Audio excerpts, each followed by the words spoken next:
नमस्कार दोस्तों। जैसा कि आपको मैंने बताया था, कम्युनिटी मैंने डाल रखा था कि ये पेपर आपको पहले मैंने स्क्रीन में देखिए। मैंने आपको बता रखा था कि स्क्रीन में जो क्वेश्चंस हैं उसको आप सॉल्व करिएगा। बहुत से आप लोगों ने इसको सॉल्व किया होगा जो सीरियस हैं और सीरियस तरीके से असिस्टेंट रजिस्ट्रार और डिपार्टमेंटल एग्ज़ाम की तैयारी कर रहे हैं। आपको मैंने पेंशन राशिकरण दृष्टि के पारिवारिक पेंशन के रूल पहले सब बता दिए हैं। काफ़ी वीडियो में मैंने चीज़ों को एक्सप्लेन किया है। आज हम आपके सामने 5 इलस्ट्रेशन लेके आए हैं। इन पर जल्दी जल्दी हम गो थ्रू करेंगे और चीज़ों को आप ना समझ पाए तो आप कमेंट्स में ज़रूर करिएगा, तो उस पर हम एक वीडियो और बना देंगे। और आपको समय समय पर ऐसे ही क्वेश्चन और लास्ट ईयर जो आ चुके हैं असिस्टेंट रजिस्ट्रार में जो क्वेश्चंस, उनके बारे में भी हम चर्चा करते रहेंगे।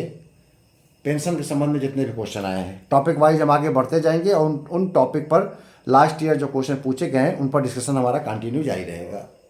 तो पहला क्वेश्चन देखिए, ब्लू कलर में जो लिखा हुआ है क्वेश्चन नंबर 1 कहता है कार्मिक की नियमित सेवा में आने का दिनांक 1/7/2000 है और सेवानिवृत्ति तिथि 30/11/2018 है।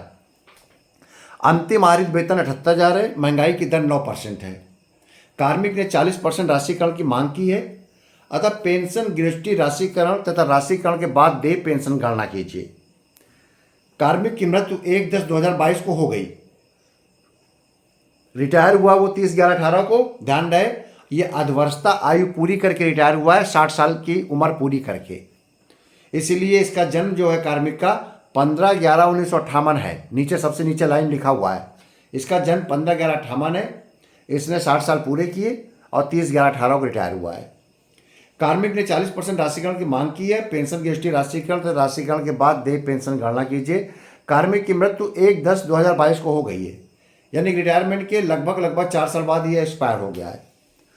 तो आप ये भी बताइए कि पारिवारिक पेंशन की बढ़ी दर एवं सामान्य दर क्या रहेगी, कब तक इसको बढ़ी दर मिलेगी और कब से इसको सामान्य दर मिलेगी।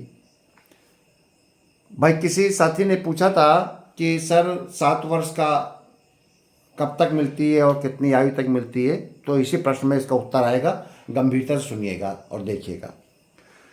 हाथ में पेन ले लीजिए और कॉपी ले लीजिए, क्योंकि सलूशन स्क्रीन में नहीं है, सलूशन आपको करना जो मैं बोलता जाऊंगा। इसलिए सबसे पहले आप कॉपी और पेन ले लीजिएगा, उसके बाद वीडियो को आगे देखिएगा, ठीक है। तो देखिए सबसे पहले हम कोई भी पेंशन का सम सॉल्व करेंगे, हम अर्ध सेवावधि पहले निकाल लेंगे। अर्ध सेवावधि में नौकरी में आता है वो आपका सन 2000 में और रिटायर होता है 18 में।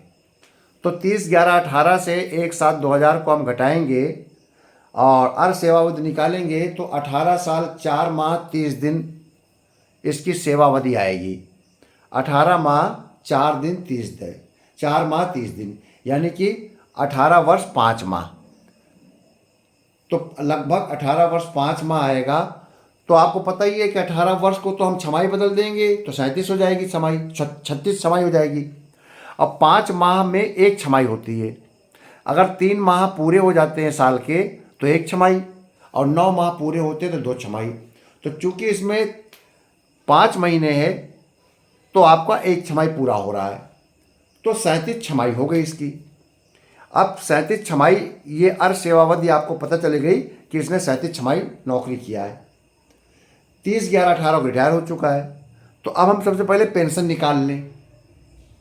पेंशन निकालेंगे तो आपको पता है ये अर्थव्यवस्थाएँ पूरी कर रहा है और 18 साल की लगभग 18 साल 4 महीने की नौकरी है, तो इसकी प्रोपोर्शनेट प्रो रेटा पेंशन मिलेगी। क्योंकि आपको पता है कि 20 वर्ष में पूरी पेंशन मिलती है।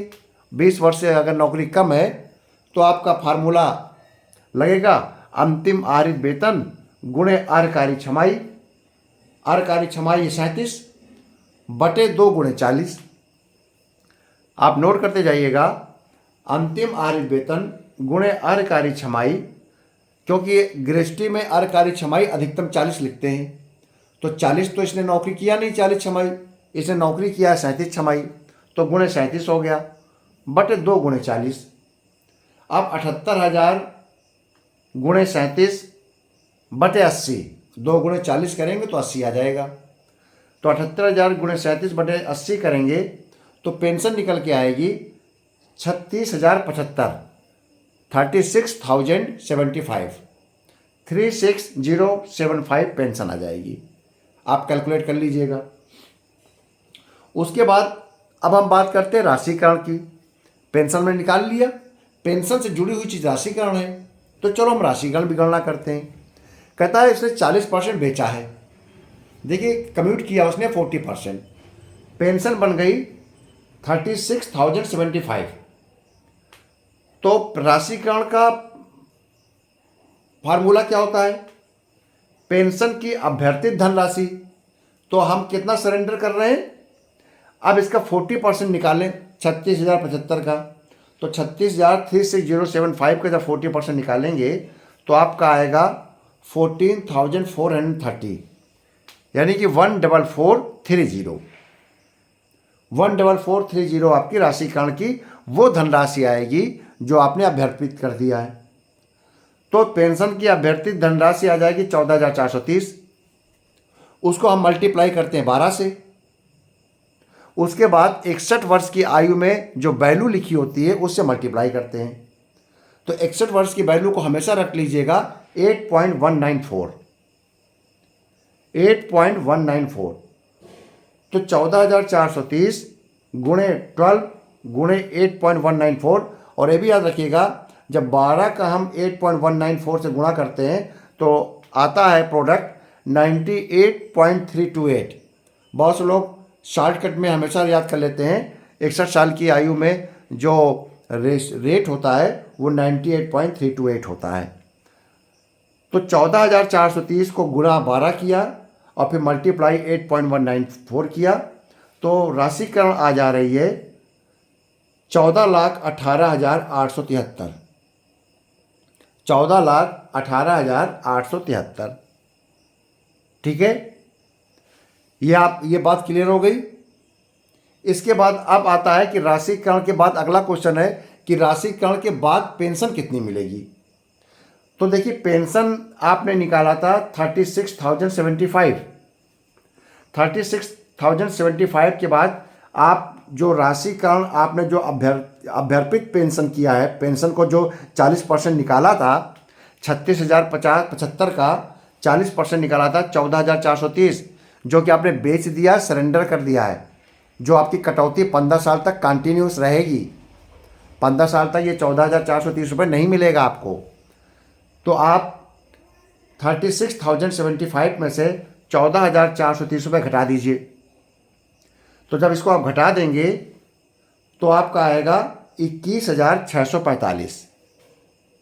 36,075 में से 14,430 घटाएंगे तो 21,645 हो जाएगा। ये आपको पेंशन महीने की मिलेगी।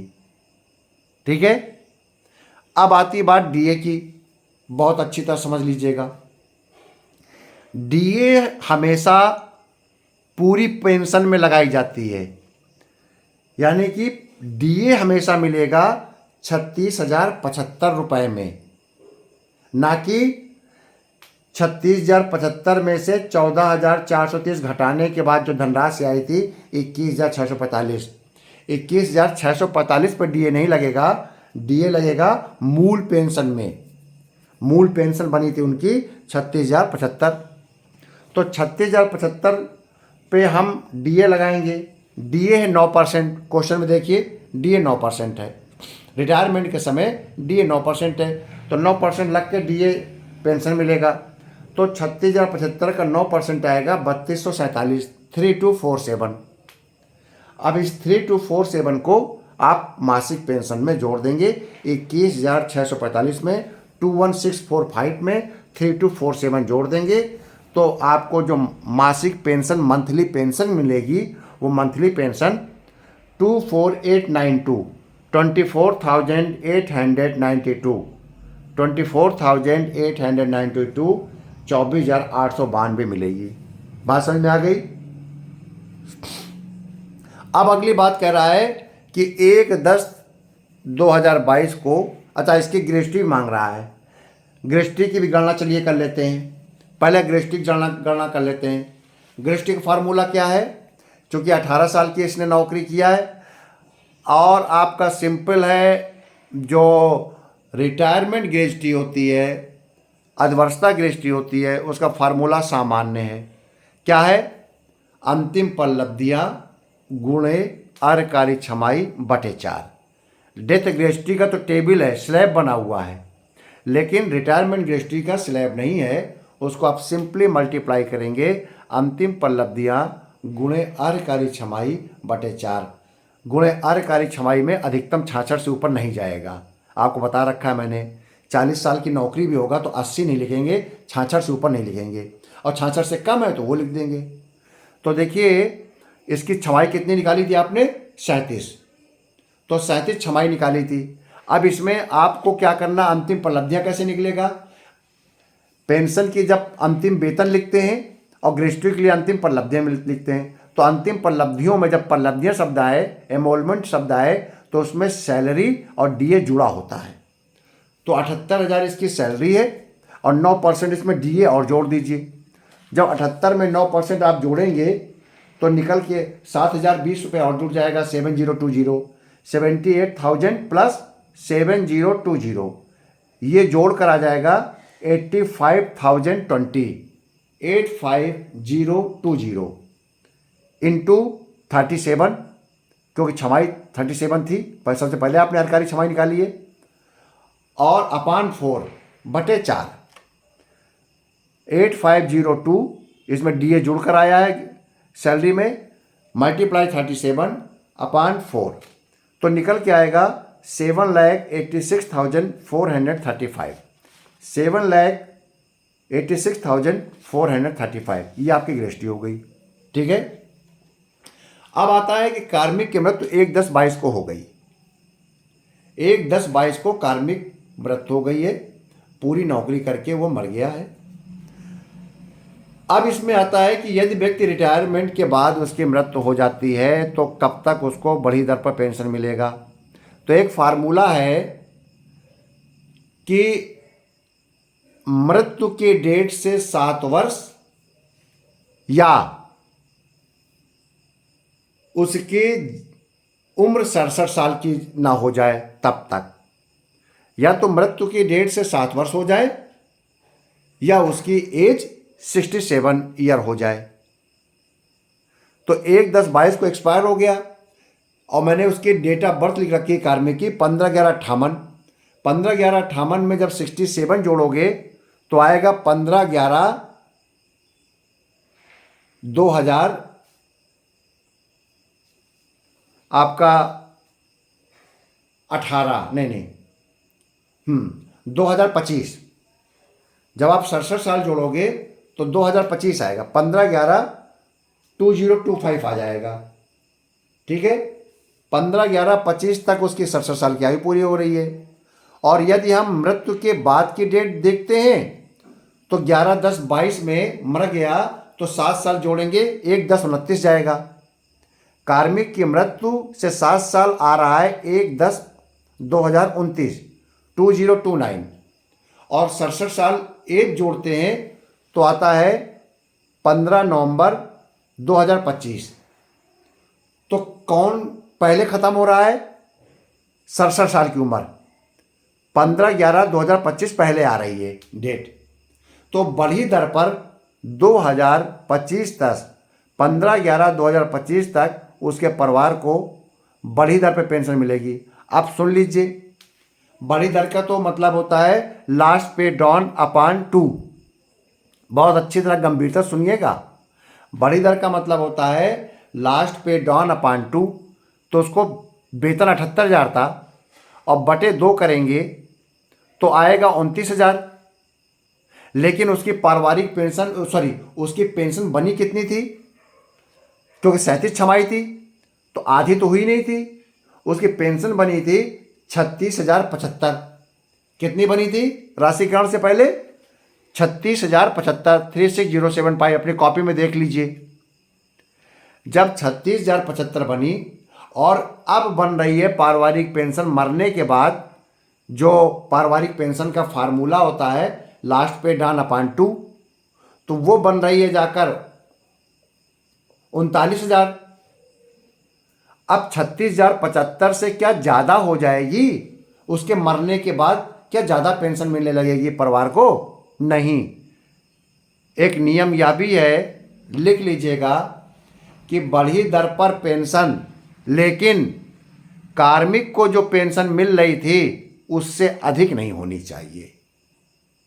नोट करिए कि यदि व्यक्ति रिटायरमेंट के बाद किसी कार्मिक की मृत्यु हो जाती है तो जो उसकी पारिवारिक पेंशन बढ़ी दर पर आगणित होगी लास्ट पे DAN/2 करके, वो किसी भी दशा में जो कार्मिक की पेंशन बनी थी राशिकरण घटाने के पहले, राशिकरण घटाने के बाद नहीं, राशिकरण घटाने के पहले जो उसकी पेंशन बनी थी उससे ज़्यादा नहीं होनी चाहिए। यानी कि परिवार को वही पेंशन मिलेगी जो उसकी बनी थी 36,075। ठीक है, बात समझ में आ गई? तो ये आपका पहला क्वेश्चन का सलूशन मैंने आपको क्लियर कर दिया है। अब इसके बाद दूसरा हम स्टार्ट करेंगे।